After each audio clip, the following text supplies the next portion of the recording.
Welcome back, everybody, to 31 2000s horror movies for Halloween, where I'm counting down my favorite horror movies from the year 2000 to the year 2009. So, we have a found footage movie on this list. You're not going to see too many found footage movies on here, but there are a couple, and there is one that's much higher on the list that I think you'll like. But in this one, in the number 22 spot, we have the Spanish horror movie and one of the scariest found footage movies, Wreck. Señora.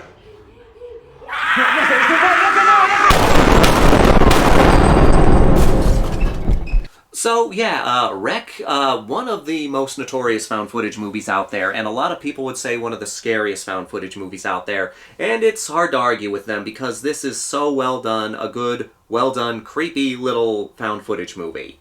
So yeah, this movie is from Spain, and there was an American remake called Quarantine. I never watched it because I had the original. I don't really have any interest in seeing that remake. Maybe I'll check it out in the future. But anyway, Wreck, another simple story. We have this reporter who's doing a story about firefighters, and they're working the night shift, and then they get this call to do an emergency at an apartment complex. The reporter and the firefighters go into the apartment building. There's something weird going on here. People were attacked. A woman becomes violent. And one thing leads to another, and the group gets locked into the building, quarantined. And they're trying to find a way out of this building, but there's some kind of infection going on, and it is essentially a zombie movie. The movie is essentially about the beginning of a zombie outbreak. Like, this is ground zero. The outbreak is happening in this apartment building, and it's these people trying to get out of the apartment building while being quarantined by the authorities, and there's a growing zombie threat happening in the building. But not zombies in your traditional way. I won't spoil that here, but yeah, it's not your traditional zombies. Que se transmite a través de la saliva. Si eso es así.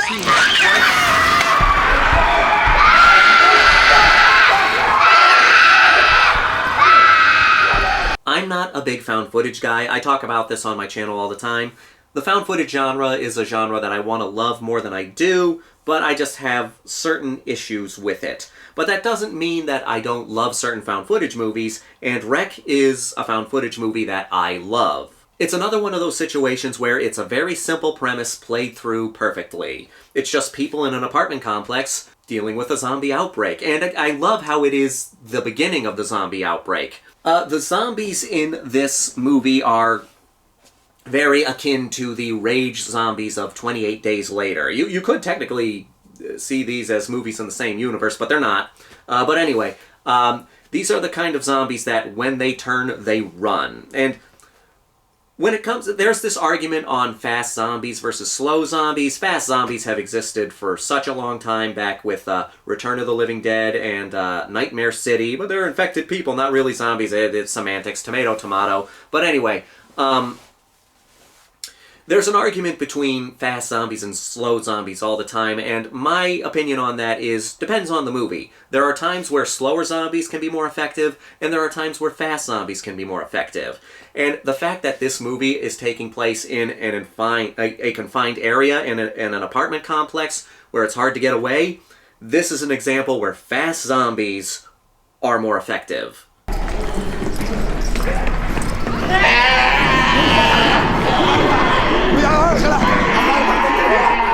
Because, yeah, when these people turn, they just run at you. They go. Like, someone becomes a zombie, they want to go at you to rip you apart. And the camera work is very well done here. I mean, a lot of found footage movies, when you have the cameraman in them, a lot of found footage movies, they can fall into the category of the cameraman being half a character. You know, like, they kind of forget that the cameraman's there, and then the cameraman sometimes is a character, but most of the time they're just there to film what's going on. Wreck does a good job at making the cameraman a character. Lo tienes. Lo tengo. Enséñamelo. ¿Qué te he dicho que lo tengo? Enséñamelo, Pablo. ¡Joder, que me lo enseñes! ¡Coño! ¿Cómo te lo tengo que decir? And I love the lead woman, Angela. She was played by an actual reporter, so she holds that reporter role naturally. So it works very well for the movie. And a lot of this is one of the most natural feeling found footage movies I've seen. You know, so many found footage movies are trying to make the characters seem like real people. This is one of the, I would say, Rec and Blair Witch Project are the found footage movies that do the best job at making the people seem like actual characters, that seem like real people. And the cinematography is very well done in this. I mean, it's weird because found footage cinematography, it's just someone moving the camera around. But the cinematography does a good job at making the camera movement feel natural, like it's being handheld, and everything is being done with purpose, but not being done in a way that makes it feel like, oh, we have to do this because this is a found footage movie and we need to see what's happening.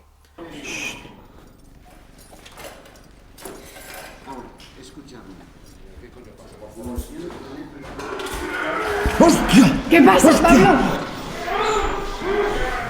Like, one of the complaints that people have about found footage movies is you roll your eyes at people holding the camera the entire time. Some people say that's not a valid argument. I say it is a valid argument, because the bad found footage movies don't get around that. A bad found footage movie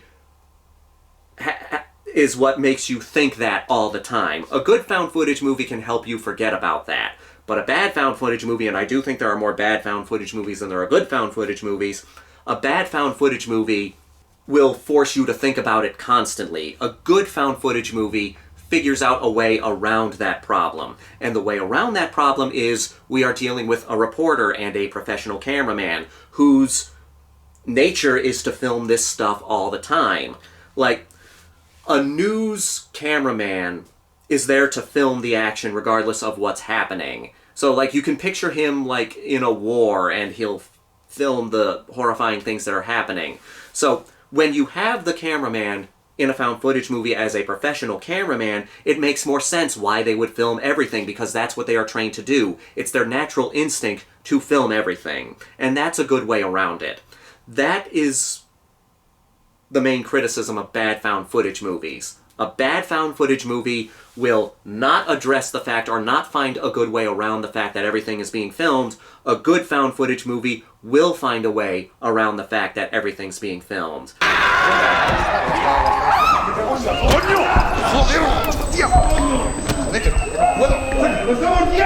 But all the characters in here feel very natural, and one of the best things about that is I believe the movie is under 80 minutes long. And that is so refreshing, especially during a time where every movie has to be longer than it needs to be, where you have so many movies that are 2 hours, 2.5 hours, 3 hours. It's nice to find a movie that's on the shorter side, but still tells a full, compelling story. So yeah, Rec. I knew I was going to have one found footage movie on this list. I didn't think I was going to have two found footage movies, and Rec is the other found footage movie.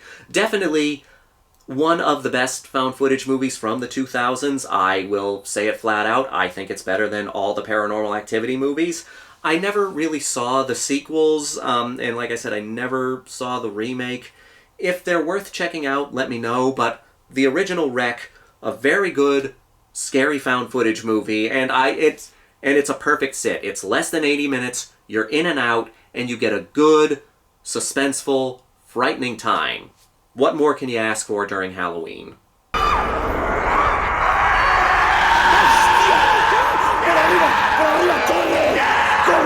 ¡La llave del ático tiene que estar ahí!